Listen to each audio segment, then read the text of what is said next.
Bueno, buenas tardes a todos. Gracias por estar en una charla más del Semillero de Paleobiología de la Universidad Nacional de Colombia. Eh, en esta tarde pues tenemos a Jorge Moreno Bernal. Jorge es candidato doctoral en la Universidad del Norte de Barranquilla Atlántico y becario doctoral de Colciencias. Actualmente se encuentra haciendo una pasantía en la University of Virginia, Canadá, bajo el programa Queen Elizabeth Scholarship. Es egresado del Departamento de Biología de la Universidad Nacional de Colombia y tiene una maestría en geología de la Universidad of Nebraska Lincoln en Estados Unidos, y sus principales intereses incluyendo el registro fósil y la evolución de los crocodilianos, así como la evolución del tamaño corporal. La investigación actual de Jorge se enfoca en fósiles de crocodilianos de la región neotropical y en particular estudia la conexión entre la capacidad de los crocodilianos para vivir, en ambientes marinos y su distribución geográfica a través de la historia geológica. Entonces, Jorge, ya gracias por estar acá y bienvenido. Ya podemos comenzar. Ok. Bueno, ustedes pueden ver la presentación, ¿cierto? Los que están ahí. Sí, se está viendo bien. Ok, genial. Bueno, y pues muchas gracias a todos pues, primero pues al Semillero de Paleobiología por la invitación y a todos los que están pues asistiendo a esta charla. Me parece que esto es una experiencia bien interesante y bueno, a mí me encanta compartir pues, estas cosas que hago. Eh, Vamos a hablar de cocodrilos que hacen viajes transatlánticos, ¿no? Es un concepto bien raro porque a uno no se le ocurre pensar los cocodrilos como animales marinos. ¿Sí? Pero antes de hablar de esto, pues yo quiero hablar pues un poquito de las instituciones que están involucradas. Yo soy becario de Colciencias, bueno, que es ahora el Ministerio de Ciencias, y yo soy becario con la convocatoria doctoral 757, la que financia la mayor parte de mis estudios de doctorado. También tengo una beca de la Universidad del Norte, que es donde yo estoy haciendo un doctorado en Ciencias del Mar. En este momento me encuentro haciendo una pasantía gracias a el programa de becas Queen Elizabeth para académicos, que es un programa que es para estudiantes de doctorado, para postdocs y para profesionales, para profesores de universidades en universidades canadienses. Y pues en la universidad canadiense que estoy en este momento haciendo una pasantía es la Universidad de Regina en la provincia de Saskatchewan. Y pues todo este trabajo y pues varios otros trabajos de otros investigadores tienen mucho que ver con lo que ha hecho en los últimos años el Centro de Paleoecología y Arqueología Tropical del Instituto Smithsonian de Investigaciones Tropicales en Panamá, ¿no? Y este instituto encabeza el Instituto Smithsonian de Investigaciones Tropicales con un montón de instituciones de universidades colombianas. Otras instituciones ha desarrollado, junto con el Instituto Humboldt, una obra de divulgación científica que se llama Hace tiempo, no sé si ustedes ya habían escuchado de este libro, pero es un libro de divulgación que cualquier persona puede leer, desde los niños hasta los grandes, cualquier persona con cualquier nivel de conocimientos puede enterarse sobre la geología y la paleontología con énfasis pues, de lo que está presente en nuestro país, en Colombia. Entonces es súper interesante, que es un libro que fue escrito por un montón de autores, entre paleontólogos, geólogos, geoquímicos, geógrafos, antropólogos, oceanógrafos. Es una cosa muy, muy interesante. Todos los autores, menos uno de los que están participando en este proyecto, son colombianos y todos hablan acerca pues, de la historia geológica de Colombia y de los fósiles colombianos. Pero volviendo hacia el tema de la charla, yo les voy a hablar de 6 cosas diferentes. Primero les voy a hablar de los cocodrilos en el agua de mar, ¿no? Cocodrilos en el agua de mar, que es lo que les digo, que es un concepto que pues para mucha gente es un poco extraño. Yo cuando comencé a hacer un doctorado en ciencias del mar y les decía a todos que trabajaba con fósiles de cocodrilos, todos arrugaban la nariz y decían, bueno, ¿cómo así que cocodrilos? Esos no son de agua dulce, entonces vamos a hablar de eso. Entonces vamos a hablar de la península de La Guajira, que es el lugar en el cual se enfoca mi investigación. Y vamos a hablar de 2 grupos que son los gavialoideos, un grupo de crocodilianos, y otros que son el género Crocodilus. Vamos a hablar de 2 personajes que son el gavial de Patajau y el cocodrilo de Castilletes, que ustedes los van a conocer. Vamos a hablar de cómo es que cruzan, cómo es que hacen los cocodrilos para cruzar océanos, y si es verdad que hubo cocodrilos o que hay cocodrilos en el mar. Entonces, primero hablemos de cocodrilos en agua de mar, ¿no? Esta es una foto real, esto no es un montaje, mucho menos, pues en efecto, hay cocodrilos que pasan parte de su tiempo, por lo menos, en el mar. Pero primero hablemos de, bueno, de qué son los crocodilianos, ¿no? Los cocodrilos y sus parientes, los caimanes, aligatores, gaviales. Hay por lo menos 24 especies de estos animales viviendo hoy en día. Y de estas 24 especies, por lo menos, digo por lo menos, porque hay algunas investigaciones que están sugiriendo que hay especies que han permanecido ocultas, que lo que pensamos que era una sola especie realmente es más de una, en varios casos, entonces es probable que esta cifra de 24 aumente en el futuro, pero los podemos poner en tres grupos principales: los crocodiloideos, con por lo menos 14 especies, que incluyen pues a los cocodrilos verdaderos y a sus parientes más cercanos, como los cocodrilos enanos de África. Y un ejemplo es este cocodrilo, que es el cocodrilo americano, del cual vamos a hablar más tarde, porque es una especie que vive en Colombia. El otro grupo son los gavialoideos, que son, bueno, que hay una especie que es el gavial de la India, que es la especie que tiene el hocico más largo y más estrecho entre los crocodilianos vivientes. Pero hay otra especie que, bueno, tradicionalmente se incluye en este otro grupo, en los crocodiloideos, pero que hay un desacuerdo entre los resultados de los análisis morfológicos y moleculares. Este animal que se le llama tomistoma o falso gavial del sudeste asiático, no sabemos muy bien cómo es la relación, o sea, no hemos podido resolver esta discrepancia entre datos moleculares y morfológicos, pero yo creo que esa discrepancia va a resolverse pronto. Y el otro grupo son los aligatoroideos, que son los que tienen el hocico más ancho y más corto, y que incluyen a los aligatores, por ejemplo, que viven en el sur de los Estados Unidos, hay otra especie que vive en China, y a los caimaninos, a los caimanes verdaderos como las babillas, que son los que viven en el Nuevo Mundo, en Centroamérica y en Sudamérica. Y bueno, entre estos grupos hay una diferencia muy importante en la forma en que sus organismos manejan la sal, sobre todo cuando están pues, en agua salada. Hay uno de estos grupos, los crocodiloideos, están aquí, en este grupo, cuando se han observado pues, mediciones sobre todo de campo, poblaciones de estas especies que viven en estuarios y los individuos que están en agua dulce y los que están habitando agua salada no muestran cambios, sin importar pues el régimen de marea. No muestra cambios, esto es bueno, esto es la salinidad del río, del estuario, y esta es la distancia a la boca del estuario. Y los que están en un ambiente completamente marino, los que están en un ambiente completamente de agua dulce, no importa, bueno, pues la salinidad del plasma sanguíneo y de la orina se mantiene constante, ¿no? En el caso de los aligatoroideos, no ocurre esto, sino que cuando, bueno, estos datos son de campo de aquí, pero estos de aquí son datos experimentales, cuando aligatores o caimanes han sido experimentalmente sometidos a agua salada, los niveles de presión osmótica, de concentración de sales en el plasma sanguíneo y en la orina se disparan.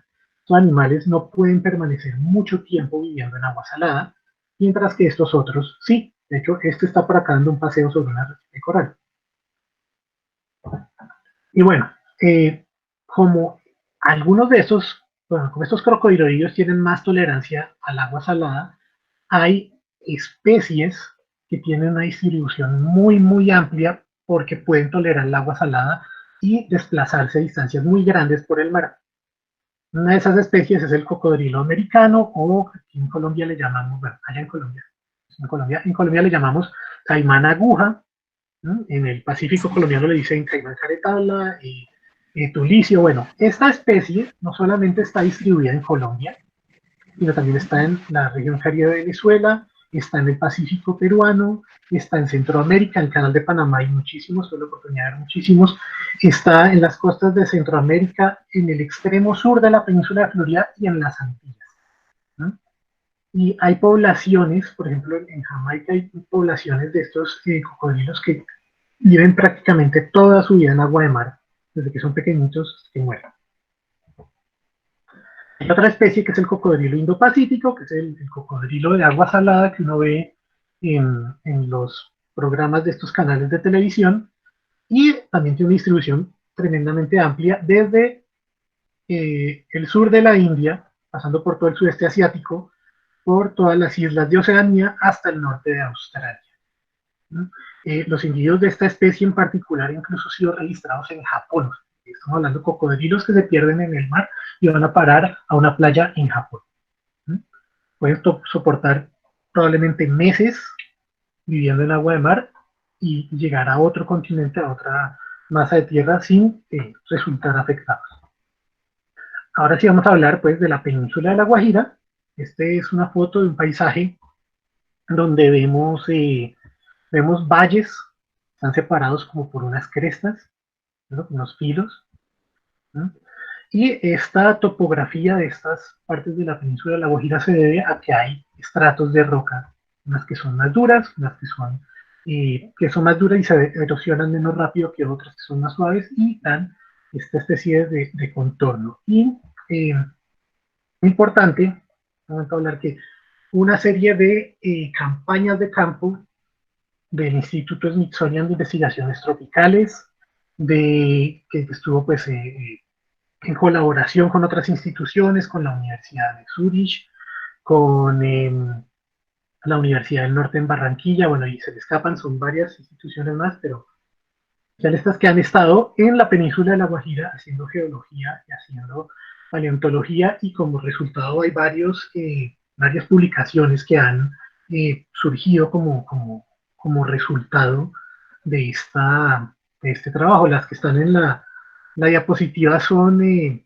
paleontólogas. Está Camila Martínez, que es paleobotánica, egresada de la Universidad de los Andes, Catalina Suárez, que en este momento trabaja en el Servicio Geológico Colombiano, es egresada de Geología de la Universidad Nacional, y María Camila Vallejo, quien está en este momento haciendo eh, su maestría en la Universidad de Florida, que es egresada, ella es egresada del Departamento de Biología de la Universidad Nacional. Estamos hablando de gente, muchas instituciones con muchos backgrounds que están cooperando pues por este esfuerzo común. Gran parte de estas colecciones de fósiles están en la Universidad del Norte en Barranquilla y otra parte que está en el Servicio Geológico en Colombia. Perdón, en Bogotá. Entonces vamos a hablar, bueno, la Alta Guajira. La mayoría de los que están aquí son colombianos y saben que la Alta Guajira es el extremo norte del país de Colombia. Está en el departamento de La Guajira, también es el extremo norte del continente. Y en la península de La Guajira es un lugar tremendamente desértico. Hay lugares donde hay grandes exposiciones de roca. La logística para hacer campo en la Alta Guajira es sumamente complicada, pues no hay carreteras trazadas y hay que estar haciendo viajes para hacer traer el agua, porque no es potable. Es el territorio de los indígenas Guayú, quienes en varias rancherías nos dieron bastante apoyo y bueno, fueron los lugares donde eh, estuvimos, los que participamos en estas campañas de campo. Y bueno, en la península de La Guajira, nosotros estuvimos sobre todo concentrados en un área que se llama la Cuenca de Cocinetas. Este es un mapa geológico de la península de La Guajira y las rocas están representadas, las diferentes formaciones de rocas están representadas en este mapa por colores. Y los colores se corresponden más o menos con la edad geológica de las rocas. Estas rocas son verdes y pardas y rojizas, aquí representadas con esos colores en el mapa, corresponden a rocas más antiguas del Mesozoico, de la era Mesozoica o Paleozoica, y estas rocas más amarillas representan rocas de la era Cenozoica. En la península de La Guajira hay tres macizos, tres pequeños rangos montañosos, que son la península de la Macuira, Jarara y Cocinas.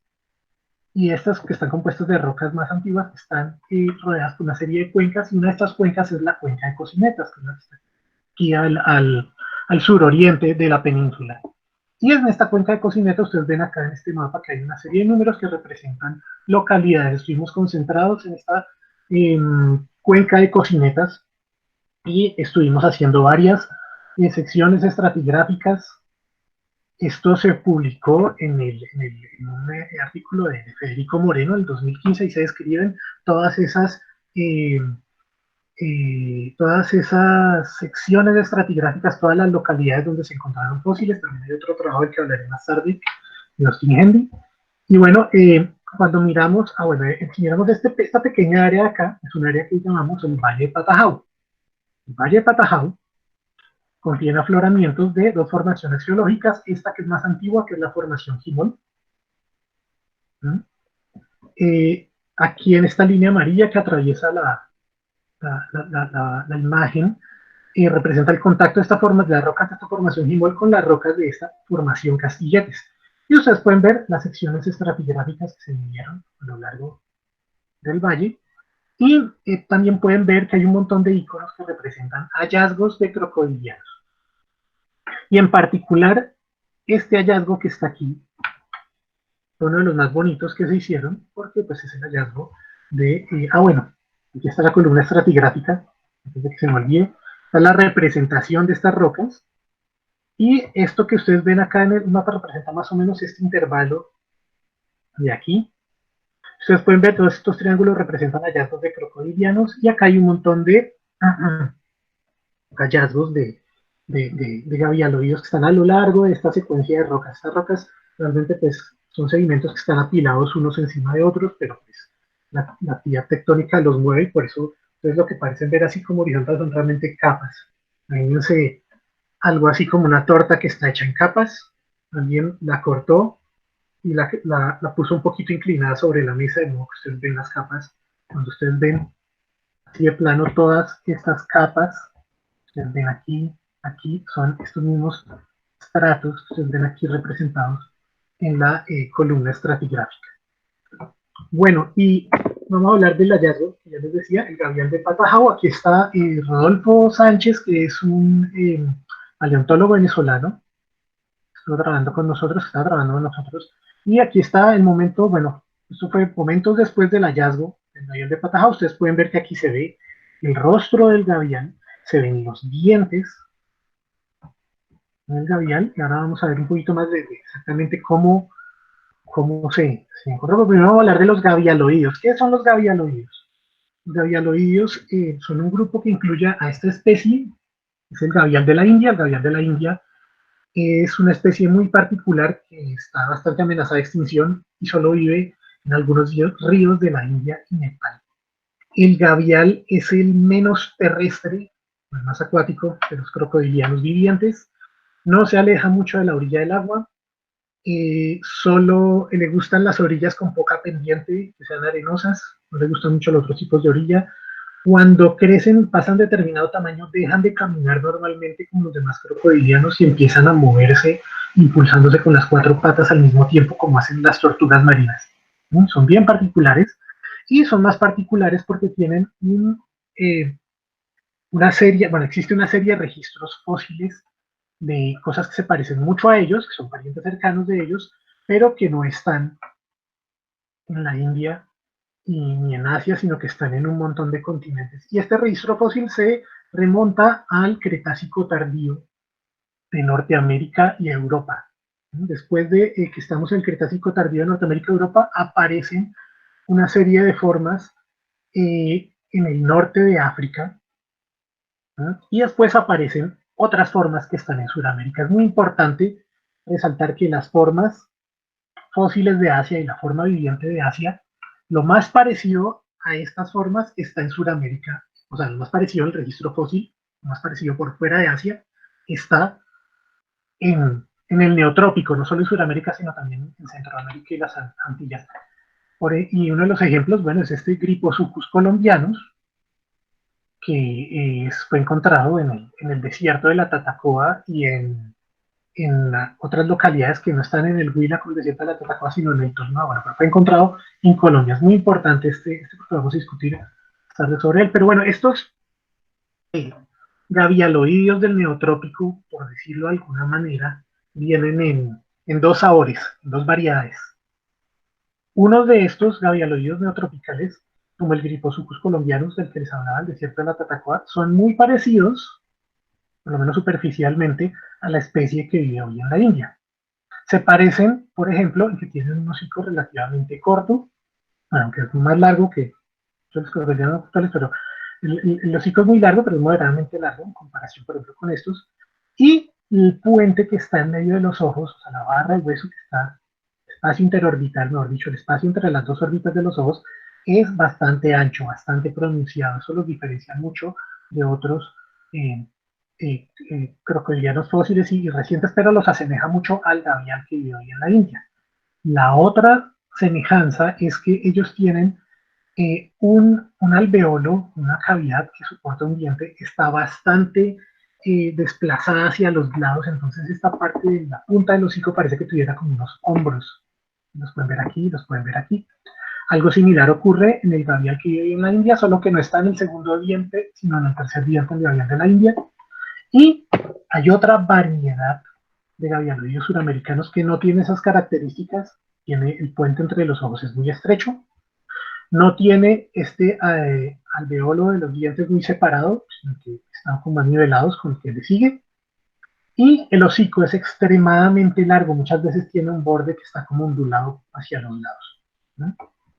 Entonces eso es bien importante, hay dos tipos de gavialoides y los gavialoides neotropicales, sobre todo suramericanos, son un enigma porque pues como son lo más parecido al grupo que está en Asia, eso ha llevado a un montón de ideas acerca de la biogeografía de estos animales, sobre todo porque cuando estos animales aparecieron, pues ya los continentes estaban bastante divididos y la biogeografía de estos animales, el registro fósil implica que tuvo que haber una serie de dispersiones transoceánicas para explicar pues el patrón geográfico y de la filogenia de estos animales, del árbol genealógico de estos animales. La visión clásica, que han soportado algunas filogenias, como esta la de Suarde, un ejemplo, es que los gavialoideos africanos tendrían a dar lugar a los gavialoideos, hemos dicho que los gaviales neotropicales forman un grupo con un solo ancestro común y que ese ancestro común de todos los gaviales neotropicales es el grupo hermano de todos los gaviales asiáticos. ¿Sí? Esa es como la visión clásica. Otros trabajos muestran a los gaviales asiáticos como anidados dentro del grupo de los gaviales neotropicales.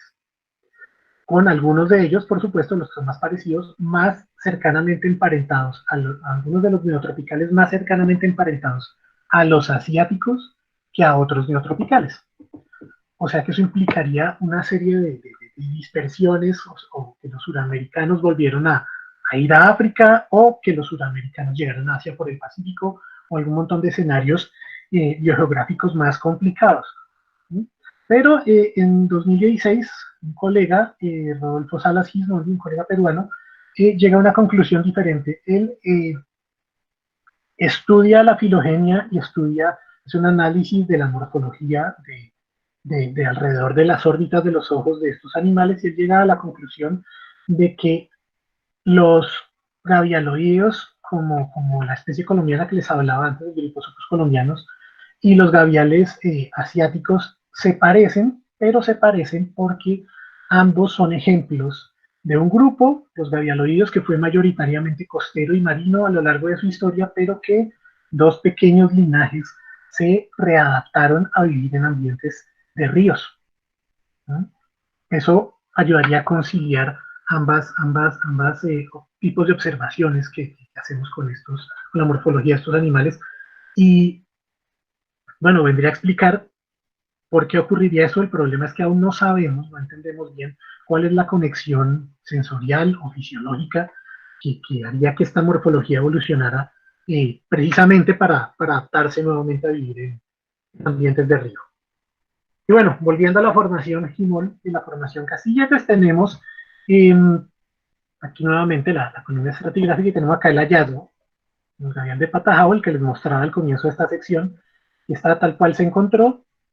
El rostro del cráneo, el hocico, pues, está articulado con la quijada. Se pueden ver aquí juntos, se pueden ver los dientes. Esta otra fotografía muestra durante el proceso de preparación que se llevó a cabo en el Centro de Investigaciones Paleontológicas en Villa de Leyva.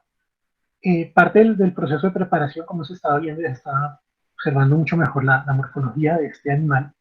Y bueno, está, este hallazgo está representado por un esqueleto incompleto, con un cráneo y una quijada incompletos, pero hay bastantes partes y se pueden ver varios de los contactos entre los huesos, se pueden entender varios aspectos de la morfología, se pueden contar el número de los dientes en la quijada y en el cráneo. Eh, Podría ser una nueva especie para el Mioceno temprano en Sudamérica. ofrece información sobre 59 caracteres del cráneo y hay caracteres adicionales en el postcráneo porque hay un montón de partes del esqueleto de este animal. Aquí no estoy representando ni las vértebras, ni las costillas, ni los osteodermos, que son estos escudos de hueso que están en la piel de los cocodrilos, que también encontramos muchos, y no estoy representando solo algunos elementos más representativos. Por ejemplo, están las partes de las primeras dos vértebras, hay partes de huesos largos como el fémur y el húmero, ¿no? Hay un húmero completo, hay un ilión, que es un hueso de la cadera completo, hay huesos de la cadera, otros huesos de la cadera y huesos de los hombros, y esto nos permite añadir pues, más estados de carácter para hacer un análisis filogenético, para mejorar bueno, para incluir estos datos en un análisis de la genealogía de los gavialoides sudamericanos. Bueno, pero no es el único ejemplar. En el mismo nivel de roca, pero pues a varias decenas de metros, encontramos otro espécimen más pequeñito, que también está representado por un esqueleto incompleto. Hay partes del cráneo, y este por ejemplo es un húmero, un hueso del brazo, este es un hueso del hombro, una vértebra de la cadera, una vértebra del cuello, hay un osteodermo, una de estas escamas de hueso de la piel, y toda la morfología de este pequeño coincide con la del animal más grande, y están, representa, bueno, otro ejemplo, hay otros ejemplos más de estos mismos gaviales a lo largo de la secuencia, pero bueno, están más incompletos, pero todos son consistentes morfológicamente entre sí y probablemente representan solo un tipo de gavialoideo, pero ¿cuál tipo de gavialoideo? ¿Una especie nueva? ¿Una especie que ya conocíamos? ¿No? Para eso pues, nos toca hacer comparaciones con los gavialoideos que ya se han encontrado en la región tropical. Ya de solo observar preliminarmente este cráneo incompleto, pues vemos que el puente entre los ojos es estrecho, no existe esta estructura en forma de hombros al comienzo del rostro, y el rostro es muy largo con bordes ondulados. Ya podemos descartar a algunos tipos de gavialoideos de la comparación. Y entre los diferentes tipos de gavialoideos, bueno, está este Piscogavialis jugaliperforatus, que es uno de los últimos que vivió en Sudamérica, que se encontró en la costa del Pacífico peruano. Está este que viene del norte de Venezuela, y está este otro que viene del estado Lara en Venezuela, de la formación Castillo. Fue descrito por los paleontólogos Chris Brochu de la Universidad de Iowa y Ascanio Rincón del Centro de Investigaciones Científicas en Venezuela. Y bueno, me llama la atención primero de todo porque el intervalo de edad es muy similar, o es muy cercano, mejor dicho, al del gavial de Patajao, ¿no? Y al comienzo, pues con los primeros materiales que estaba descrito, eh, esta especie, en particular Siquisucus venezuelensis, esta especie, bueno, tiene una serie de problemas, porque esta especie, cada vez que se incluye en una filogenia, bueno, aquí se ve mucho más completo el cráneo, pero cuando ustedes ven, la mayoría de los huesos en este diagrama no están trazados, y eso ocurre porque el cráneo, la preservación del cráneo no permite observar todos los caracteres y bueno, me ha dicho Andrés Solórzano, que ha estudiado estos restos, un estudiante, un investigador venezolano, me ha dicho que estos restos están cubiertos pues por yeso y por otros materiales que si se preparan probablemente en un futuro puedan observarse estos caracteres, pero en la descripción original no se podían observar. Así que la información está un poco incompleta, y al incluir la información un poquito incompleta de este gavialoideo, pues aquí se encuentra una politomía, que esto que está aquí significa que no tenemos muy claro cuál es la relación de este con estos otros. Estas relaciones son un poco confusas, ¿no? En particular esto que está aquí. Bueno, podríamos decir que es algo así como el chico malo que nos está dañando la filogenia. Aquí está este dibujito donde lo estoy regañando por dañar la filogenia. Pero bueno, hay hallazgos nuevos del Siquisucus venezuelensis allá en el estado Lara, que los describió Andrés Solórzano en su tesis de maestría. Y algunos de los restos nuevos que describe Andrés Solórzano en su tesis de maestría incluyen esta quijada. Esta quijada eh, es mucho más completa que la quijada original que describen Chris Brochu y Ascanio Rincón, una descripción original, y esta quijada me ha permitido establecer una serie de comparaciones con la quijada que encontramos en el esqueleto más grande de la Alta Guajira, y hay varias coincidencias que tienen estas dos quijadas y que no comparten con ningún otro gavialoideo neotropical. Una de esas es que el dentario tiene 26 alveolos para dientes, 26 aquí, 26 aquí. Hay 4 alveolos que van detrás de la unión entre las dos mitades de la quijada, que se llama la sínfisis. ¿Sí? Son 4 alveolos, aquí también son 4. Y al lado de este huesito que está aquí, que se ve como un triangulito, se llama el surangular, solo hay 2 alveolos, aquí y aquí. ¿Sí? Y el extremo anterior de este huesito, que se llama esplenial, llega a un nivel similar. Bueno, yo no sé exactamente a qué nivel llega acá, porque acá está dañado, pero es similar al nivel al que llega acá. Y al mismo tiempo son similares en esas características, y al mismo tiempo son diferentes de todos los demás. Y además tienen un rango temporal que es muy, muy similar. Es decir, el intervalo de tiempo más reciente para el material de Venezuela es 17 millones de años, y para el material de Alta Guajira es 16.9, o sea, están muy, muy cerca en el tiempo, y lo más probable es que representan la misma especie. Entonces, si consideramos que el gavial del Valle de Patajao es Siquisiquesucus, y usamos todo el material para rellenar, para poner más datos en la matriz de datos que teníamos para el Siquisiquesucus, y lo ponemos en un análisis filogenético, pues tenemos un resultado más detallado. En la versión original, pues habían 9 árboles, 9 opciones de árbol genealógico. Después, la discrepancia entre esas 9 opciones es la que me produce esta diferencia aquí. Y 9 opciones con 620 pasos. La idea es esto de análisis, para los que no sepan, es que estos análisis deben ser más parsimoniosos, o sea, hacerse con la menor cantidad de pasos posibles, bajo este método. Y ya sabemos, ¿no? La falta de caracteres en el material original pues causa que esto colapse. Pero cuando usamos el conjunto expandido de datos, ya nos aparece que, aquí debe haber puesto Siquisiquesucus, pero bueno, nos aparece que Siquisiquesucus está emparentado con Icanogavialis gameroi, que es una especie más reciente, más tardía, pues, del norte de Venezuela, y con una especie que encontramos en el canal de Panamá, que se llama Gavialis gunai, que se publicó en 2018, y también con Piscogavialis yuvaliperforatus, que es la especie del Pacífico peruano.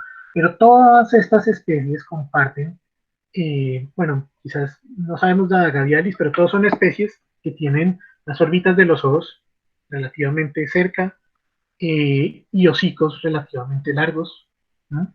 Comparten, o sea, son como una de las variedades de gavialoides neotropicales que yo les hablaba al comienzo. La otra variedad, que es la que se parece como el gavial de la India, están todos agrupados en un linaje aparte, y hay otro linaje que está representado por dos formas, que una es del Mioceno de Venezuela, con unos 9 a 7 millones de años en el norte de Venezuela, que vendría a ser muy cercana a la forma más antigua, que tiene unos 30 millones de años, en el Oligoceno de Puerto Rico, que es el gavialoideo neotropical más antiguo, y ellos dos están agrupados con una especie del norte de África, de Marruecos, lo cual es bastante interesante. Nos estaría mostrando que hay, bueno, primero todo que hay 3 linajes, que hay un linaje más basal, y que me gusta que en este linaje más basal, eso es un resultado que ya se había alcanzado antes, pero que esta forma africana está al lado, pues, de la forma neotropical más antigua. Eh, y esto, bueno, nos resuelve mucho más la filogenia de los gavialoideos. Ahora vamos a hablar del cocodrilo de Castilletes. Ya hablamos del gavial de Patajao, ahora el cocodrilo de Castilletes. Aquí, bueno, aquí está uno de los fósiles del cocodrilo de Castilletes, una foto muy bonita del fotógrafo Christian Ziegler, que estuvo en una salida de campo acompañándonos en la Alta Guajira. Estas mesetas que están aquí están en el lugar que se conoce como Castilletes, ya les hablaré de él. Pero primero vamos a hablar de los cocodrilos verdaderos. Yo le hablaba de los crocodilianos y les decía que eran los cocodrilos y sus parientes, porque están los caimanes y los alligatores y los gaviales.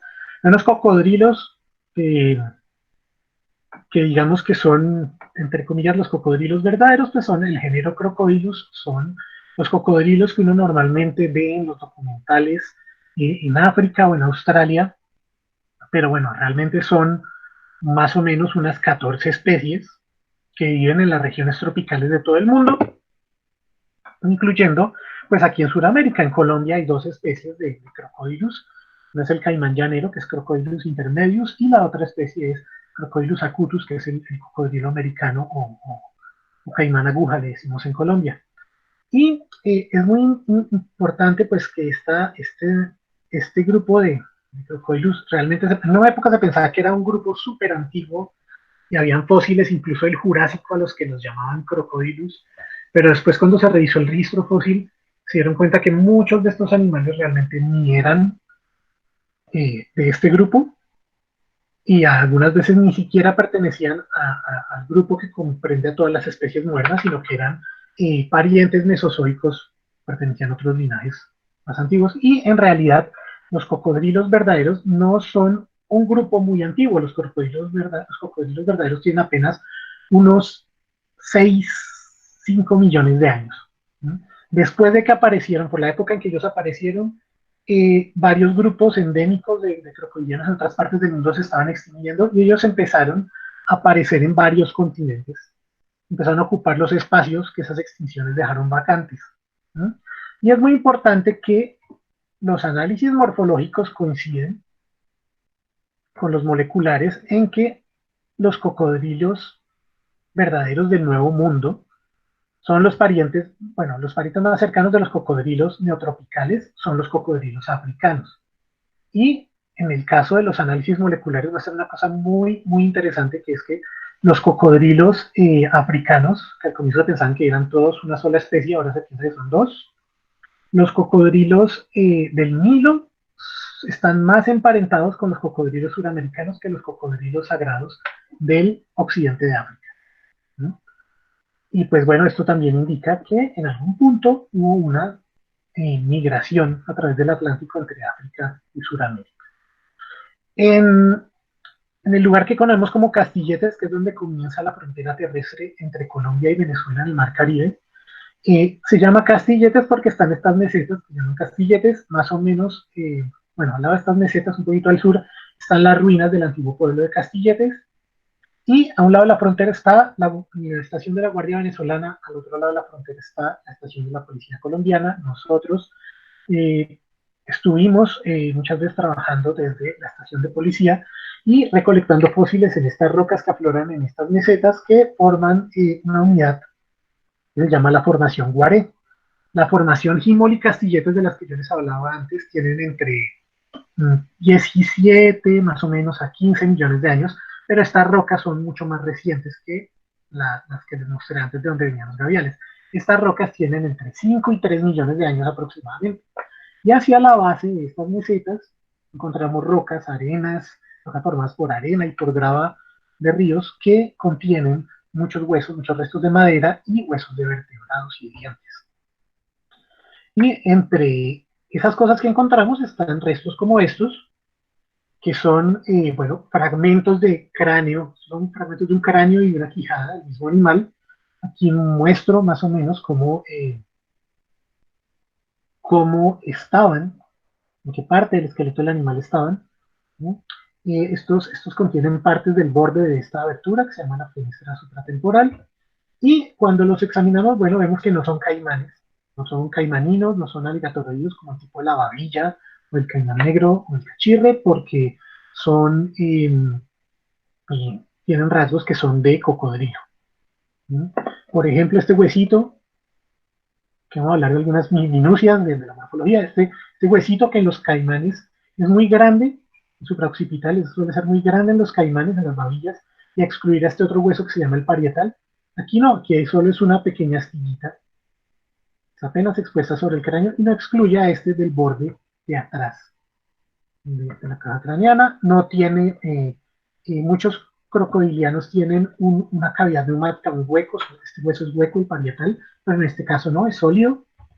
Y, hay un fragmento, este es otro fósil que es muy importante porque este lo encontró una de las primeras personas que, o sea, una persona que fue, bueno, las primeras personas como que contribuyó a retomar estas investigaciones en la Alta Guajira, que fue Vladimir Zapata, un geólogo que, además no estoy, trabaja en la Agencia Nacional de Hidrocarburos, pero bueno, él estaba haciendo su maestría por allá en 2010 y él estaba haciendo la geología, estaba realizando la geología de la península de la Alta Guajira y en esta localidad de Castilleta se encontró varios restos, incluyendo este fragmento de Quijada, que cuando, bueno, que nos enviaron a varios un correo electrónico, cuando yo le dije, esto es parte de un cocodrilo y eh, estoy muy contento porque esto fue publicado en la revista de Paleontología de Vertebrados,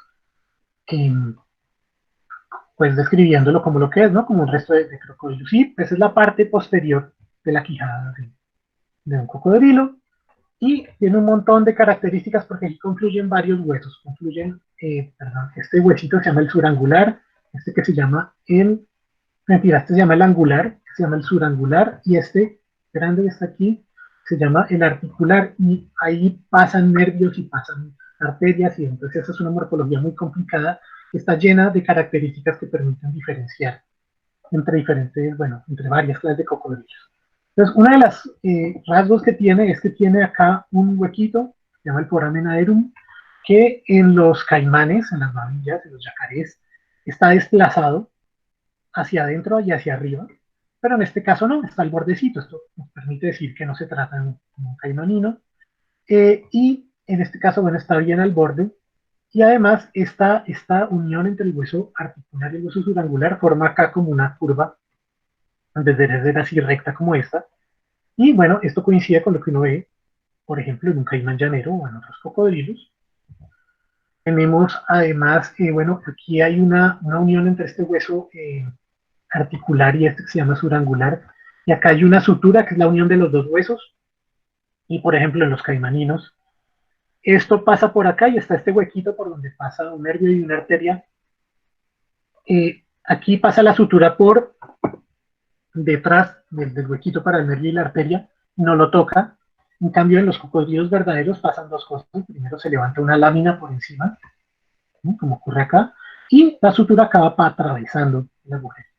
O sea, la morfología, esto coincide perfectamente con la que ve uno en un caimán llanero, en un caimán del Magdalena, ¿no? O sea, en un cocodrilo verdadero, ambos son cocodrilos verdaderos, pero no coincide, por ejemplo, con el caimán negro del Amazonas, que es, o con la babilla, que son caimaninos, que son aligatoroides. Entonces, todo esto nos permite decir que, en efecto, esto es un cocodrilo verdadero, ¿no? Y de hecho es una de de las primeras, los registros más antiguos, pues, en la región neotropical.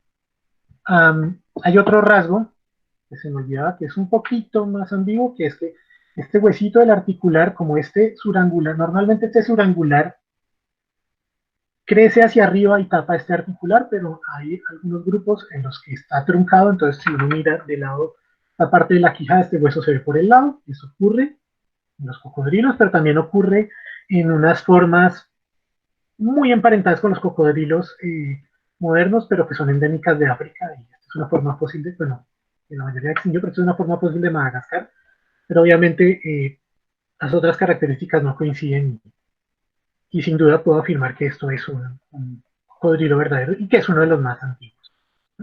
Tenemos un resto nuevo que es esta caja craneana. Estamos hablando de esta parte del cráneo y esta caja craneana es súper prometedora, es un resto mucho más completo que, bueno, que esperamos, bueno, que forma parte de mi estudio, de mi tesis doctoral, y los restos anteriores formaron parte de mi estudio de maestría, y que espero, bueno, que nos revele más acerca del origen de estos cocodrilos neotropicales. Bueno, ¿cómo se ve la Alta Guajira comparada con otros lugares de Sudamérica? Pues eh, gran parte del registro fósil de Sudamérica está concentrado en el Mioceno medio a tardío. Y son faunas que contienen un montón primero, de formas endémicas muy extrañas de caimanes, La mayoría de los caimanes hoy son como muy similares entre sí, pero los caimanes del Mioceno incluían formas muy raras, formas gigantes, formas que tenían baterías de dientes globosos para aplastar presas. Había incluso un caimán, caimanino, paciente de las babillas, que era muy extraño, que tenía un rostro muy largo, muy ancho y muy plano. Parecía una tabla de planchar con ojos, básicamente. Y pues además estaba pues toda la multitud de gavialoideos, que la mayoría, nuevamente, están en rocas del Mioceno medio al Mioceno tardío, o sea, entre unos 14 y unos 6 7 millones de años, ¿no? Pero no sabemos mucho acerca de cómo, porque muchas de estas formas de estos registros fósiles, por ejemplo, los del desierto de la Tatacoa, o los de la Amazonía brasilera y peruana, o los del norte de Venezuela, no sabemos mucho acerca de cuál fue la transición entre estas formas, porque muchas se extinguieron, y las faunas modernas, que solo tienen cocodrilos verdaderos y caimanes. No sabemos bien cómo es la transición y sobre todo no sabemos mucho acerca de cuál es el origen, en particular pues porque los registros acá en esta parte del Mioceno inferior, la parte más antigua del Mioceno, no tenemos casi fósiles y algunos de los que pensábamos que estaban en esa parte, como los de la formación Castillo, ahora hay nuevos estudios desde la cronología que los ponen aquí más cerca en el tiempo de, de los que están en La Guajira. Así que los fósiles de La Guajira nos ayudan a llenar estos vacíos de información hacia la primera parte del Mioceno y hacia el Plioceno, que es una época de la que no sabemos mucho acerca de qué pasó con las faunas de cocodrilo en Sudamérica. Y es muy importante notar que estas faunas, súper diversas, con este montón de adaptaciones raras del Mioceno, vivieron una época en que el norte de Sudamérica era tremendamente diferente a lo que es hoy. ¿No? Primero de todo, muchos de los cordilleras del norte de Sudamérica, como la cordillera oriental o la cordillera de Mérida, no se habían levantado. Y como consecuencia de eso, había muchas conexiones entre cuencas hidrográficas que están separadas. La cuenca del Magdalena no existía. No podría irse caminando desde el Huila hasta donde está hoy Leticia sin atravesar montañas, porque la cordillera oriental no se había acabado de levantar. ¿No? Y aparte de eso, toda esa conexión existía eh, como por la tectónica del continente en aquella época, había como, como el drenaje de lo que es ahora la Amazonía, no fluía hacia el Atlántico, sino que fluía hacia el Caribe, pero fluía muy lentamente. Entonces en la Amazonía lo que existía en lugar de un sistema de ríos como existe hoy en día, era un gran pantanal, algo muy parecido a lo que uno veía los Everglades de Florida, por ejemplo, pero con una extensión muy, muy grande y conectado en lo que es ahora como los llanos orientales y el piedemonte de la Orinoquía, estaría conectado por esa zona de los llanos del piedemonte llanero, existía una continuación de este mega humedal, pero que era en realidad una extensión más estuarina, más salina. ¿Sí? Y pues a medida que se fueron levantando las cordilleras, se fue aumentando pues el tectonismo del norte de Sudamérica, se fueron separando estas cuencas, surgieron cuencas como la cuenca del río Magdalena, surgieron cuencas como la de Maracaibo, y se separaron la cuenca del río Cauca y se separaron entre sí de las cuencas del Orinoco y del Amazonas, que a su vez se separaron aquí por el arco de Baupés, y luego pues se acaban estos sistemas de humedales y surgen estos sistemas de río. Y estas transiciones ocurren hacia el final del Mioceno y en el Plioceno. Y coinciden más o menos con la extinción de estas comunidades de cocodrilos que eran muy diversas, habían hasta 8 tipos de cocodrilos. Hay lugares, en el desierto de la Tatacoa, donde uno encuentra 8 tipos diferentes de fósiles de cocodrilos, ¿no? Y dan paso pues como a los grupos modernos de cocodrilos, que son los caimaninos que sobreviven a las extinciones de acá, y los cocodrilos verdaderos que llegan como inmigrantes desde África. Entonces, importante. Bueno, ¿y cómo hacen los cocodrilos para cruzar océanos? Y exactamente cuándo fue que cruzaron el Atlántico, porque yo ya rato hablándoles de cocodrilos que cruzaron el Atlántico. Bueno, las especies de cocodrilos que viven en el mar, bueno, los cocodrilos son animales que son muy perezosos, ¿no? Son flojazos. Como son muy flojos, les gusta ahorrar energía, entonces a veces pasan mucho tiempo sin comer, pasan mucho tiempo quedándose quietos y cuando están en el mar, en vez de eh, gastar energía nadando activamente durante muchos kilómetros, lo que hacen es dejarse arrastrar. Este estudio que muestro aquí es un estudio en el que tomaron cocodrilos de estos indopacíficos en el norte de Australia, les pusieron transmisores y midieron la dirección de las trayectorias de estos cocodrilos y las compararon con la dirección de las trayectorias de las corrientes oceánicas alrededor de la costa de Australia. Y cuando computan como el ángulo, pues el azimut de la orientación, pues de brújula de la dirección de viaje del cocodrilo con la dirección de la corriente son prácticamente iguales. Es decir, que los cocodrilos simplemente están dejándose arrastrar por las corrientes. Y bueno, estoy tomando esto como un supuesto de investigación, como un punto de partida. Mi punto de partida es los cocodrilos son flojos y se dejan llevar por la corriente, y teniendo en cuenta este punto de partida, pues vamos a asumir que en el pasado eran igual. Y me encontré, bueno, con esto que es bien interesante, está la descripción de varios de estos especímenes de estos gaviales que se encontraron en el desierto de la Tatacoa. Y aquí están hablando precisamente de eso, ¿no? De que los gaviales en algún punto aparecen en África, en el norte de África, después aparecen en América del Sur y después aparecen en Asia. Y que, bueno, tuvieron que haber pasado el Atlántico. Y, bueno, habla este autor, estos autores Langston y Zulma Gasparini, hablan de que, bueno, que tiene que en algún momento tuvo que existir una condición oceanográfica de corrientes que favoreciera este traslado. ¿No? Ellos hablan de modelos que en esa época se han calculado de circulación general del océano para épocas geológicas, ¿no? Para millones de años atrás. Ellos mencionan este trabajo. Bueno, ahí tengo que mencionar también que hay otras hipótesis alternativas eh, acerca de cómo los gaviales pueden haberse movido desde África hasta Sudamérica. Una de estas opciones es que lo hayan hecho a través de la Antártida.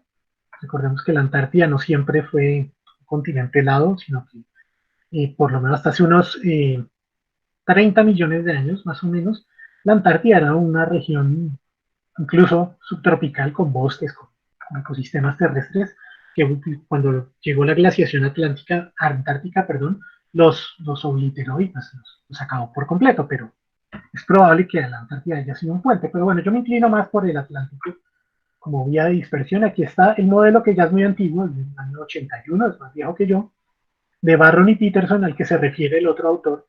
Y bueno, ellos hablan es un modelo muy antiguo. Ustedes pueden ver que es todavía muy básico comparado con los modelos de simulación oceanográfica que existen hoy. Eh, También simulan las condiciones modernas. Y bueno, recordemos que, por ejemplo, hace 50 millones de años, o entre 50 y 30 millones de años en el periodo de Eoceno, el Atlántico era mucho más estrecho de lo que es hoy. El Atlántico es una cuenca oceánica que se está expandiendo a partir, bueno, de esta cosa que está en la mitad, que es la dorsal mesoatlántica, y el Atlántico está creciendo, ¿no? África y Sudamérica, y Europa y Norteamérica están separando poco a poco, ¿no? Desde hace como 250 millones de años, y el Atlántico pues está haciendo cada vez más ancho. O sea que si vamos atrás en el tiempo vamos a encontrarnos con un océano Atlántico más estrecho. La cuestión es que estos autores predicen como un cierto aumento de las corrientes atlánticas desde África hacia Sudamérica en el Eoceno. Y esto es importante porque esta circulación en el Eoceno, entre otras cosas, es muy diferente porque todavía no se había roto la conexión entre América del Sur y la Antártida. Así que todavía no existía uno de los grandes rasgos oceanográficos del mundo moderno, que es una corriente circumpolar antártica que va alrededor de la Antártida y aísla el agua fría de la Antártida del agua de otros continentes. Una dinámica que es particular de hoy, pero antes había un puente de tierra entre Sudamérica y la Antártida que impedía esa circulación, y la circulación afectaba, entre otras cosas, la circulación en el océano Atlántico, y probablemente tendría que ver con la circulación de corrientes que iban desde África hacia Sudamérica. ¿No? Y esto es muy importante. Recién salió aquí 2007, pero es 2020, este artículo de Seifert y colaboradores, en el que habla de estos dientes de monos que se encontraron en Perú, fósiles de monos del Eoceno que están emparentados con formas africanas, ¿no? Ni siquiera están emparentados con los monos modernos de Sudamérica, porque bueno, también hay fósiles de monos del grupo, los monos modernos de Sudamérica de la misma época, y estos autores nos están mostrando que dos grupos diferentes de primates hicieron el salto desde, de alguna manera, desde África hasta Sudamérica, en el periodo Eoceno, cuando el Atlántico era más estrecho, y probablemente lo hicieron en balsas flotantes, que eso suena un poco loco, pero probablemente, porque eran animales muy pequeños, también llegaron roedores por esa misma época, los roedores sudamericanos, probablemente arrastrados por corrientes como la corriente, eh, la corriente surecuatorial. Vamos que bueno, no sabemos bien cómo se comportaba en esa época, pero probablemente se comportaba de manera diferente. Ahora bien, ¿de verdad vivían estos animales en el mar? ¿De verdad vivían estos cocodrilos en el mar? ¿Mm? Hemos encontrado fósiles de estos gaviales, por ejemplo, en rocas que sabemos que fueron formadas en ambientes de ríos, y los hemos encontrado rodeados de conchas, en capas de conchas con ostras, con caracolas, en ambientes completamente marinos, ¿no? A veces incrustados con briozoos y con invertebrados marinos de otros tipos. ¿Qué hacemos para saber si estos fósiles de verdad representan animales marinos en estos casos? Hubo un intento de resolver esta pregunta hecho por Andrés Solórzano, este investigador venezolano del que les había hablado antes, y él eh, muestra en la formación Castillo estos fósiles de Siquisucus de los que yo les había hablado, y muestra, bueno, que hay intervalos donde hay mamíferos terrestres y hay caimaninos, son intervalos de agua dulce, también se encuentran madera. En estos intervalos, bueno, también se encuentran los gavianes, pero hay intervalos que son completamente de agua salada con fósiles de conchas de mar y otras cosas, donde también están los gavianes. Entonces, los gavianes los estamos encontrando en ambos ambientes, bueno, por lo menos como fósiles en rocas formadas en ambos tipos de ambientes, marinos y dulceacuícolas. Ahora si volvemos a lo que les mostraba hace unas diapositivas atrás de las formaciones Gimol y Castilletes, vemos que aquí, en este trabajo de Austin Henry, que es bien importante, que también es un trabajo sobre las rocas y sobre los moluscos fósiles de la formación Castilletes, vemos que aquí hay unas estrellitas verdes. Estas estrellitas verdes nos representan intervalos de roca que representan ambientes de agua dulce, ¿no? Pero todo lo demás son estuarios y ambientes marinos, ¿no? Y si observamos todo esto que está aquí, son hallazgos, estos símbolos de colores que están acá representan hallazgos de invertebrados marinos hechos a lo largo de la secuencia, ¿no? Aquí pues estoy sobreponiendo, por supuesto, los hallazgos de crocodilianos, pero cuando miramos la formación Castilletes tiene un montón de tipos diferentes de invertebrados marinos, y gran parte de la formación Castilletes se positó en ambientes pues marinos, de llanura costera a veces, que eran más continentales, pero marinos muy someros. Y la formación Jimón, más antigua, se positó también en ambientes ya más, apenas ya tendiendo un poquito más a plataforma, más completamente marinos, a veces submareales, pero también tiene en muchas partes asociaciones de conchas que son completamente marinas. Entonces, este investigador, Austin Henry, hizo pues un trabajo en el que él tomó todas estas conchas en cada uno de estos intervalos, verificó los análogos modernos de todas estas conchas e hizo un índice basado en el hábitat de los parientes modernos de estas conchas, y un índice de salinidad y un índice de profundidad. Les puso un código a cada concha, vio cuántas conchas habían, las contó y hizo un promedio para dar como un promedio general de cada nivel de roca, más o menos qué salinidad y qué profundidad le daría, ¿no?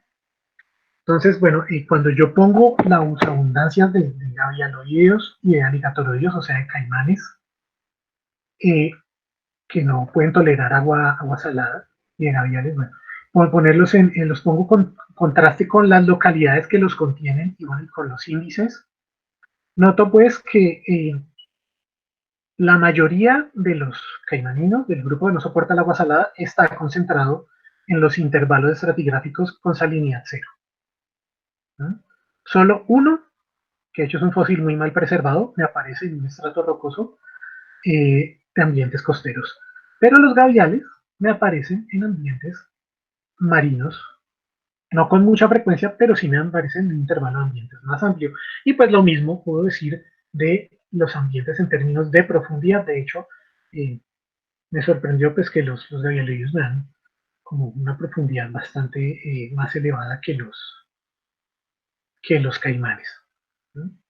O sea que bueno, esto medio nos indicaría que bueno, sí hay fósiles de gaviales que están en rocas que representan ambientes más salinos y más profundos, ¿no? Bueno, y este es el caimanino, que es la única excepción, que es la que está acá, que bueno, es un material muy mal preservado, erosionado, que probablemente, bueno, haya sido arrastrado, que eso nos lleva al otro punto. Bueno, sí, están preservados estos fósiles en ambientes marinos, pero ¿de verdad representan animales marinos? Esto que está aquí es un castor. Este castor está en una playa. En cualquier momento se lo lleva al mar y si las circunstancias son favorables, este castor podría terminar alguno de sus huesos o sus dientes en un sedimento marino y convertirse en fósil. Y si millones de años en el futuro un paleontólogo del futuro, no necesariamente humano, encuentra un fósil de este castor, se imaginará entonces que es un animal marino porque se le encontró en una roca marina. Todos sabemos que este animal no es un animal marino, ¿no? ¿Cómo hacemos para saber si estos animales que encontramos como fósiles realmente son animales marinos? ¿Mm? O sea, aquí es donde viene un elemento muy importante del trabajo de investigación doctoral. Es un elemento muy importante en el que está bastante enfocado mi director mi profesor, que es Jaime Escobar, que es geoquímico. Y bueno, nosotros estamos tratando de usar isótopos estables para, para, eh, para usarlos como una evidencia adicional. Nos permita juzgar si estos animales vivían realmente en ambientes de agua dulce o en ambientes de agua marina. Cuando miramos los contenidos de isótopos estables de oxígeno, estos son isótopos estables que no son radiogénicos, que no se degradan con el paso del tiempo. Isótopos de oxígeno e isótopos de carbono. Bueno, hay diferencias. Los isótopos de carbono en los ambientes acuáticos, sobre todo en el agua de mar, la fuente que usan las algas y las plantas marinas es el ion bicarbonato, y que el ion bicarbonato tiene más contenido de isótopo pesado de carbono. Así que animales como las iguanas marinas, que solo comen algas marinas, tienen isótopos de carbono pesados en mucha mayor proporción que, por ejemplo, un reptil que solo se alimenta de cosas que son continentales, como por ejemplo acá hay un alligator, ¿no? Que una proporción de isótopo pesado de carbono mucho más baja. Y un animal marino tiene unos niveles de isótopos de oxígeno muy restringido y muy cercano al del agua de mar. Aquí, por ejemplo, está la iguana marina, aquí está una tortuga marina y acá hay un cocodrilo americano que pasa mucho tiempo en el agua de mar. Pero un animal de agua dulce está en cuerpos de agua cuya composición isotópica varía mucho porque a veces cae el agua de lluvia que tiene una composición isotópica, a veces el agua se evapora y eso afecta mucho la composición isotópica. Entonces, un animal, entre animales de agua dulce, esta variación de los isótopos de oxígeno va a ser mucho más alta, ¿no? Que, por ejemplo, en un animal costero o en un animal marino. Cuando miramos eso en el registro fósil, acá hay un trabajo de Evan Whiting, que en este momento está haciendo, si mal no estoy, un postdoc en la Universidad de Minnesota, con quien he tenido el gusto de trabajar en de Panamá. Y él estuvo haciendo ese tipo de trabajo utilizando dientes fósiles de cocodrilos, de crocodilianos, que se encontraron en Florida, en Estados Unidos, y bueno, le encontró que los aligatoroides, tienen, en este caso, bueno, los ejes, aquí está el eje del oxígeno puesto en la Y en vez de la X, el eje del carbono está puesto también al revés, pero bueno, este cocodrilo fósil que se llama eh, Tecacamsa y que se encuentra como fósil más en ambientes marinos, tiene en efecto una concentración de isótopos pesados de carbono más alta en general en varias localidades de la que tienen los aligatores y una concentración de isótopos de oxígeno que está más cercana al cero que representa el agua de mar, más similar al agua de mar que la de los aligatores, que está mucho más dispersa. Entonces, bueno, yo me puse a hacer unos análisis de isótopos estables como parte de mi investigación doctoral. Estos análisis de isótopos estables involucraron un trabajo tremendamente tedioso, extraer el esmalte dental de los dientes de varios de esos cocodrilos de la Alta Guajira, que el esmalte dental de los cocodrilos es muy delgado, me tocó con el microscopio y unas herramientas muy finas, y yo saqué muestras de estos cocodrilos de las formaciones Jimol, Castilletes y Guaré, y en el Departamento de Geología de la Universidad de Florida en Gainesville, gracias a la colaboración de John Kriegbaum y de Jason Curtis y de George Kamenoff, que son unos investigadores que están allá en la Universidad de Florida, en el Departamento de Geología. Gracias a ellos, en colaboración con ellos, tuvimos acceso a los laboratorios de espectrometría de masas, unos isótopos estables ligeros para medir oxígeno y carbono, y una espectrometría de masas de plasma acoplado inducido para isótopos de estroncio. ¿No? Lo que hacemos es que pasamos este esmalte dental por varios procesos químicos para aislar los isótopos. Después los isótopos los metemos en un espectrómetro de masas que básicamente los dispara, los pasa por los campos magnéticos y estos campos magnéticos les hacen dar una curva y los diferentes pesos atómicos de las moléculas y de los átomos los hacen girar con diferentes ángulos y acaban cayendo en unos receptores que los van midiendo y van arrojando unos resultados que yo puedo traducir como proporciones de isótopos estables.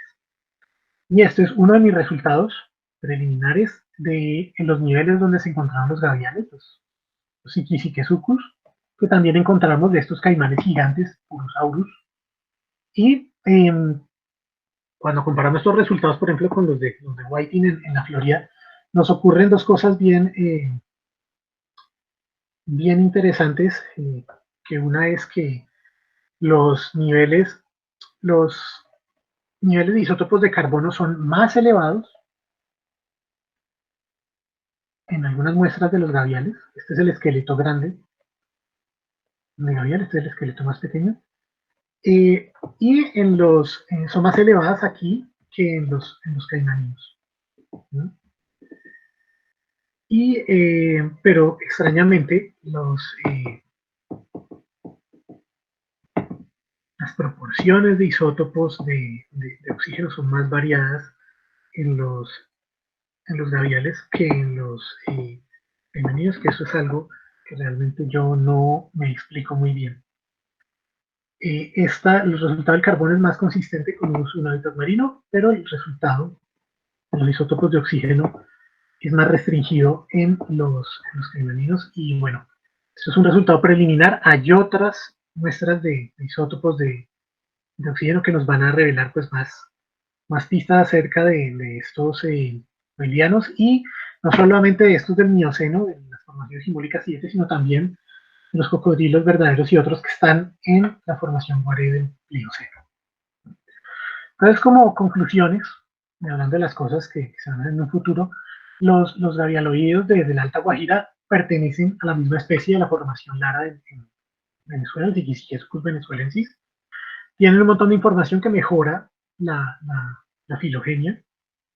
También pueden ofrecer información paleoecológica porque pues, tenemos vértebras del cuello y otras cosas que los gavianes tienen una importancia funcional y que podrían resultar interesantes en el futuro. Los fósiles de cocodrilos, de Crocodilus, cocodrilos verdaderos de la formación Guaré, son uno de los registros más antiguos de cocodrilos verdaderos en las Américas. ¿Sí? Hay otros registros en el norte de Venezuela, pero parece que ese no es tan antiguo como se suponía. Todavía no entendemos muy bien cuál es la relación entre el cambio oceanográfico y los centros de dispersión que dio origen a estas dos radiaciones de cocodrilos que llegaron desde África a la región neotropical. Entendemos más qué pasó con los gavialoides, porque hay otros grupos que también llegaron a Sudamérica por la misma época, pero no entendemos muy bien qué es lo que pasa con los cocodrilos verdaderos. Y los resultados preliminares, bueno, desde el análisis isotópico revelan un patrón de ocupación de hábitat que quizás es más complejo de lo que se sospechaba. ¿No? Y bueno, eso si quieren aclaramos luego en los comentarios. Tengo un montón de agradecimientos que hacer, sobre todo al programa de becas Queen Elizabeth, que es el que financia la pasantía que estoy haciendo en este momento en Canadá. También pues la beca doctoral de conciencias, la convocatoria 757 a la que yo pertenezco, y la beca doctoral de Uninorte, que también paga parte de mis estudios. Hay datos que yo puedo recoger gracias a varios programas en años anteriores a mi doctorado, como el programa PCP Pioneer, el programa de los amigos del Museo de la Universidad de Nebraska y el Fondo de Investigación de Doris y Samuel Wells del Museo de Paleontología de la Universidad de California. hay un montón de especialistas de varias instituciones que me han aportado datos y me han ayudado con las discusiones, y otro montón de especialistas que me han dado acceso a colecciones. Y por supuesto, bueno, todo este montón de instituciones, se me escapan personas e instituciones en esta diapositiva, son muchos, pero bueno, montones de instituciones que el trabajo científico, no lo olvidemos, se hace en cooperación entre instituciones y entre personas, que es algo que con alegría yo veo que en la cultura colombiana estamos haciendo cada vez más. Cada vez las instituciones y los investigadores colombianos cooperan más entre sí y con investigadores de otros países. Y pues muchísimas gracias por, por darme esta oportunidad. Si ustedes tienen preguntas o, o tienen otras, bueno, preguntas o comentarios que hacer, pues bienvenidos sean. Muchas gracias. Bueno, Jorge, muchísimas gracias. Acá ya en el chat hay una pregunta. Tiene una pregunta súper importante. Aquí ya veo la primera pregunta, y es Mónica Alejandra Gómez Correa. Está preguntando, bueno, acerca de los isótopos, que cómo considerar el efecto de la diagénesis. Es una muy buena pregunta, porque algo que hay que hacer cuando se hacen isótopos estables en materiales geológicos y en fósiles, es algo que yo les envidio a los neontólogos. Yo he visto estudios de isótopos estables en cocodrilos recientes, pues ellos no tienen que hacer eso porque viene directo el cocodrilo, pero nosotros tenemos que considerar con los fósiles si la diagénesis, o sea, el proceso de transformación de los sedimentos en rocas, ha alterado estas proporciones de isótopos. En ocasiones ocurre. Lo que hicimos para este caso fue hacer un análisis de tierras raras que mide el contenido de un montón de metales pesados, como neodimio y bueno, un montón de antaños y cosas así, que lo que hacen es darnos un indicio de qué tan fuerte ha sido la diagénesis en las muestras. Y por fortuna hasta ahora la cosa no pinta muy mal en términos de diagénesis. Gracias por la pregunta. ¿Alguna otra pregunta que tengan por ahí o comentario? Yo tengo una pregunta, Jorge. De pronto no Sí. sé si han teniendo en cuenta, pues digamos, como el otro grupo, pues ya un poco más lejano, pero también de lo que se considera los cocodrilos marinos del Mesozoico, eh, que una de las adaptaciones, digamos, como el más el grupo de los telosáuridos, que digamos son, para mí son un poco más similares a los, digamos, a los grupos que Jorge ha trabajado, eh, tienen lo de las glándulas de sal, ¿sí? No se ha tratado de ver, porque según entiendo, por lo menos en Argentina, analizan esos a través de tomografías de los cráneos. No sé si se haya hecho algo con los más recientes para ver si hay algún cambio en esas estructuras internas de lo que sería dentro del basicráneo, o si hay alguna relación con una estructura similar, como en lo que sería una glándula de sal o algo similar, pues Ok. como evidencia de una adaptación al medio marino. Esa es una cosa que no expliqué al comienzo cuando hablaba del agua de mar. Bueno, sí, de hecho, bueno, hay unos fósiles de estos cocodrilos marinos del Mesozoico que se han encontrado en Colombia. Recientemente, Dirley Cortés, quien está en la Universidad de Alberta, ella es de Villa de Leyva, Dirley Cortés publicó con otros investigadores unos restos de uno de estos teleosaurios del Cretácico inferior de Colombia, ¿no? Son restos mucho más antiguos, estamos hablando de cosas de unos 130 millones de años más o menos, y encontraron un cocodrilo muy grande, que es uno de estos cocodrilos marinos, los teleosaurios. Y bueno, hubo en el Mesozoico este grupo de cocodrilos marinos, algunos se volvieron completamente marinos ya con aletas y todo, y en este grupo de los metriorrínquidos y teleosaurios, en este grupo de los talatosúquios, se llaman, este grupo, algunos ejemplos de ellos tienen unas cavidades muy curiosas dentro del cráneo que se han interpretado como el espacio que alojaba unas glándulas de sal. ¿Mm? Esta es una adaptación muy particular de este grupo de los talatosúquios, que no se encuentra en el grupo moderno. En el grupo moderno sí hay adaptaciones de glándulas de sal, pero las glándulas de sal están en otros lugares del organismo. En particular están, bueno, en los riñones hay un sistema de excreción de sal, en la cloaca, y una cosa muy curiosa es que están en la lengua. La lengua, sobre todo la de los cocodrilos verdaderos, ha observado bastante que en agua salada están todo el tiempo, la lengua está botando gotitas de sal, gotitas de una concentración muy salina por unos poritos en la lengua. Y en los aligatorídeos, en los caimanes y aligatores, estas estructuras están, pero no cumplen esa función, no pueden excretar sal por ahí. O sea, sí existen, pero están en otra parte del cuerpo, pues, en ambos casos. En el chat ya hay, creo que otra pregunta. Ah, es que yo no estoy bajando la barrita. Las muestras de oxígeno, ok, las muestras de oxígeno, las muestras de isótopos, no podemos tomarlas de los huesos porque los huesos tienen como varios niveles de porosidad, desde la porosidad de los vasos sanguíneos hasta la porosidad de la médula, hasta la porosidad microscópica de los canalículos de las células. Entonces no se pueden hacer isótopos porque eso está filtrando e intercambiando, además que en el hueso la hidroxiapatita, o sea, el fosfato de calcio no está tan densamente empaquetado como si lo está, por ejemplo, en el esmalte dental. Entonces, cuando estudiamos vertebrados, normalmente es a partir de los dientes o de algunos tejidos similares en algunas escamas de peces que sacamos las muestras de isótopos. Entonces, yo lo que hice fue tomar estos dientes, ponerlos bajo un microscopio y con unas herramientas de metal sacar laminitas del esmalte dental lentamente hasta lograr pues muestras que es de un tamaño decente para poderlas enviar al laboratorio a ser procesadas. Y esta es otra pregunta que hace Mónica Alejandra Gómez. Con respecto a las dietas de los gavialoides, eh, pues de lo que he leído, de lo que he entendido, por lo menos, se supone que son generalmente piscívoros. Si hay alguno de los que ha estudiado o que genera, o presenta más bien algo de diferencia de la morfología en la que se estime o más presas diferentes o algo diferente, o principalmente los peces. Ya, es una buena pregunta. Bueno, más que normalmente estas morfologías no solamente en los crocodilianos se usan muchas veces de modelo. Por ejemplo, para los reptiles marinos del Mesozoico, que ya no tienen representantes actuales, que son cosas como los ictiosaurios o pliosaurios que encontramos como fósiles en Villa de Leyva, muchas veces usan los cocodrilos como análogo. Y muchas veces se habla de que los que tienen rostros muy largos y delgados, como los gavialoides, se dice una punticívoros, ¿no? Pero bueno, realmente en ocasiones se han observado que estos crocodilianos a veces consumen otras cosas, consumen animales terrestres, consumen a veces serpientes, consumen a veces anfibios, y a veces incluso mamíferos y cosas así. La diferencia real está, bueno, en dos factores. Uno es la capacidad de mover el rostro con rapidez dentro del agua.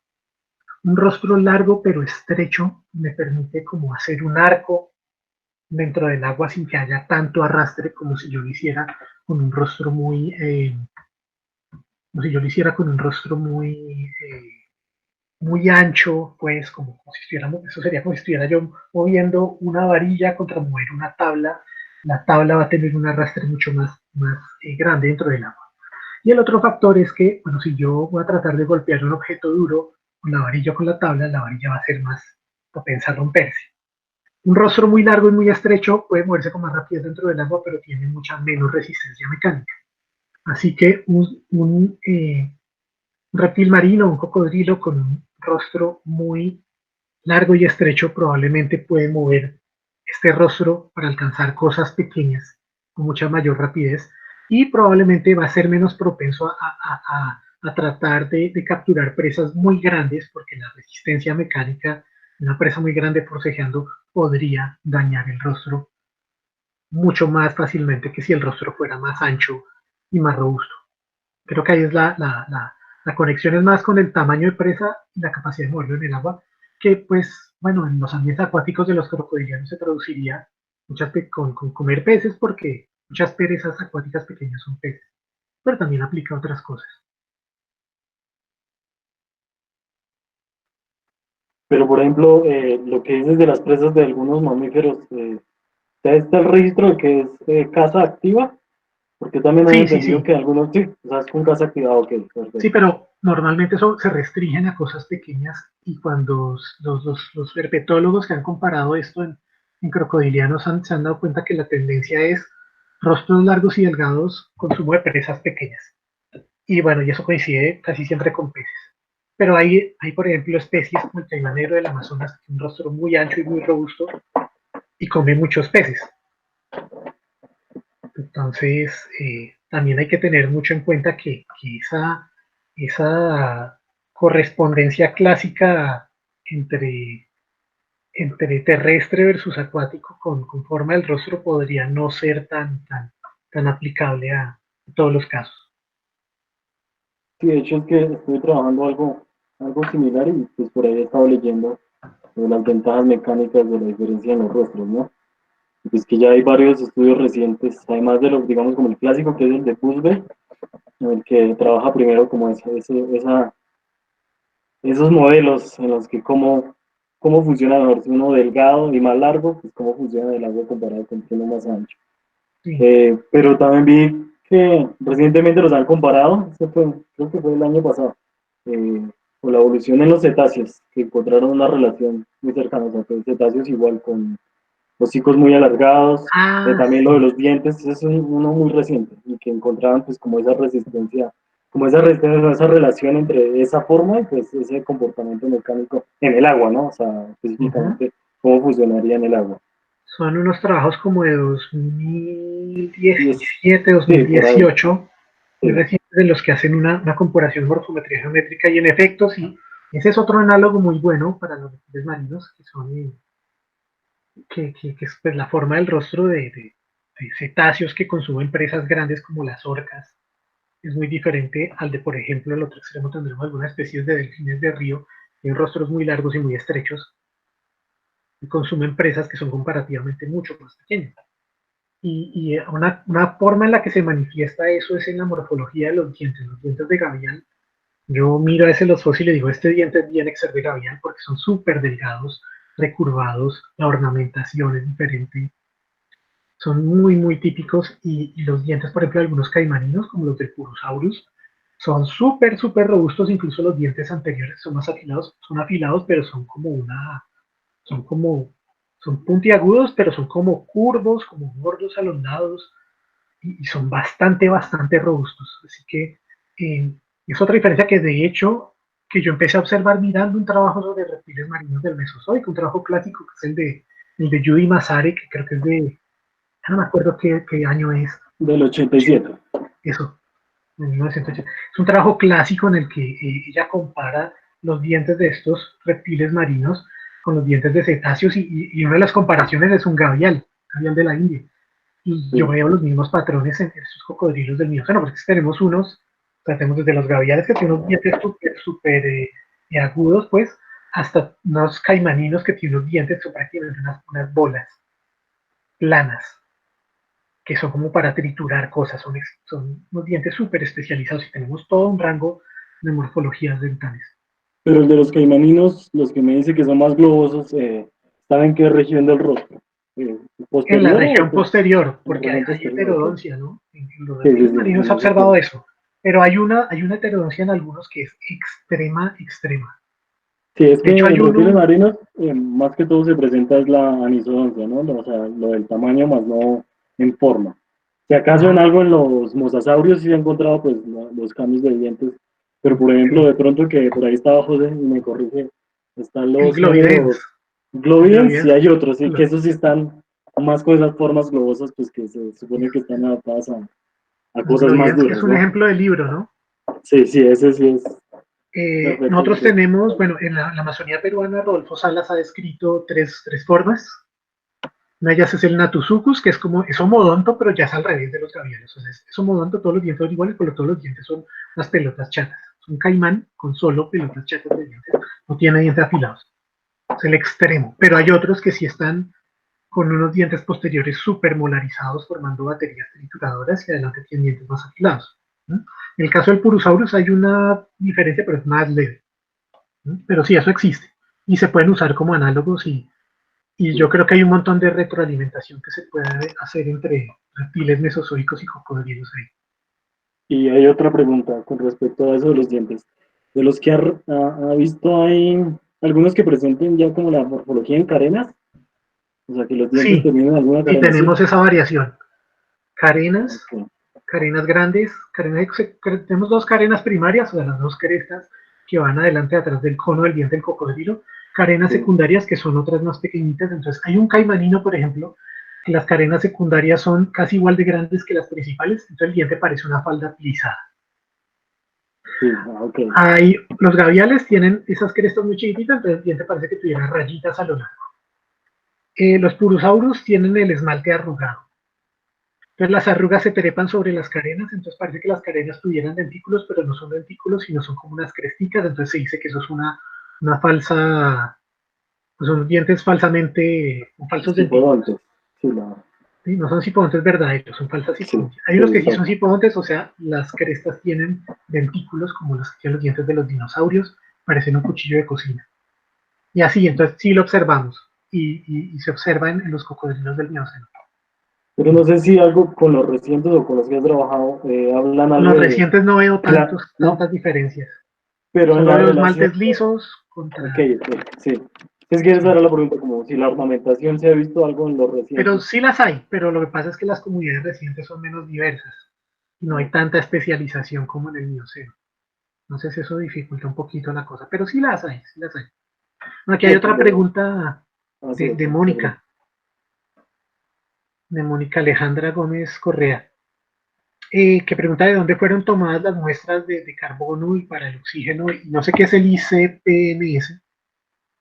Induced Coupled Plasma Mass. Ok. Bueno, las muestras, yo ya les había contado pues que las muestras pasé por este proceso tedioso y dolorosísimo de sacarle esmalte dental a estos dientes de cocodrilo que me tomó un montón de tiempo.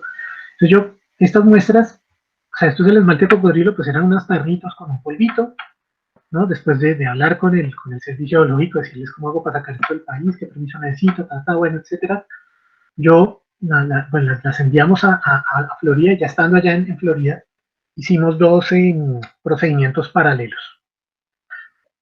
Separamos obviamente muestras pues, de las muestras de esmalte dental. Unas las pasamos por varias diluciones en ácido nítrico para eliminar un montón de los minerales y de cosas, y hicimos un concentrado de algunos minerales que fue con el que se midió, después nuevamente diluido en ácido. O sea, eso salió con un granito de arena al final de todo eso. Ese granito de arena se volvió a disolver en ácido, y eso se pasó por el espectrómetro del Induced Coupled Mass Spectrometry de isótopos pesados para hacer las mediciones de estroncio. Y para el carbono y oxígeno, lo que hicimos fue una serie de procedimientos de digestión que tomaban un poquito más de tiempo. Utilizamos peróxido de hidrógeno y utilizamos ácido acético para digerir el esmalte dental, y al final sacar unas pequeñas muestras que fueron las que se enviaron al laboratorio de isótopos estables ligeros. Esos fueron los métodos pues que sí, es muy parecido a trabajar con conodontes. Aquí nos dice Mónica que es horrible triturar conodontes. Sí, porque los conodontes y los dientes es muy similar. Bueno, tengo la ventaja de que los dientes de cocodrilo suelen ser más grandes que los conodontes. Debe ser terrible sacar material de conodontes, debe ser una pesadilla. O sea, algunos de mis dientes eran pequeñitos y eran difíciles, pero los conodontes son microfósiles, así que no me quiero imaginar.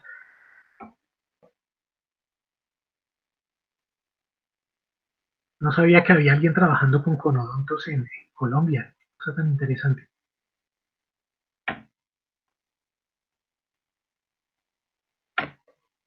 Aquí pregunta Harold si en La Guajira se han encontrado registros de cebésidos. Sí, sí se han encontrado registros de cebésidos. Son pocos. En particular, entre mis muestras de isótopos hay un diente de un cebésido, y yo extraje isótopos de un diente de cebésido de una de las localidades como más continentales. Sí los hay. Son pocos, pero los hay.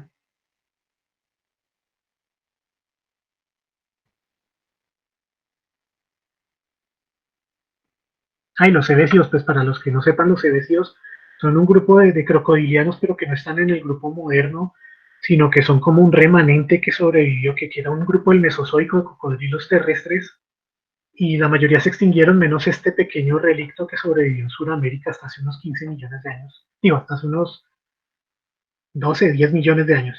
O sea, los últimos ebecios vivieron en el norte de Sudamérica y entre otros lugares en Colombia. Hay fósiles del desierto de la Tatacoa de este tipo de crocodilianos también. Bueno, si nadie más tiene preguntas, eh, pues agradecemos a Jorge por su gran exposición y por su participación el día de hoy. Muchísimas gracias. No, pues muchas gracias a ustedes y estoy muy contento pues, bueno, de poder compartir mi trabajo y de poder pues, comunicarme y sobre todo esta es una oportunidad muy bonita para, pues, en medio de estas circunstancias tan desafortunadas, pues poder compartir la ciencia y poder, bueno, pues mostrar eh, parte del trabajo que se está haciendo en, en público, ¿no? Entonces, pues muchas gracias a ustedes por asistir y pues para mí también es muy chévere ver que vino más de 20 personas vinieron a la charla en vivo, eso es casi que un auditorio lleno, hicieron sentir nervioso y todo. Entonces, pues voy a dejar mi correo en el chat, porque por ahí me lo pidieron para que cualquier pregunta, mi correo es Minorte, eh, por si tienen preguntas adicionales y pues bueno,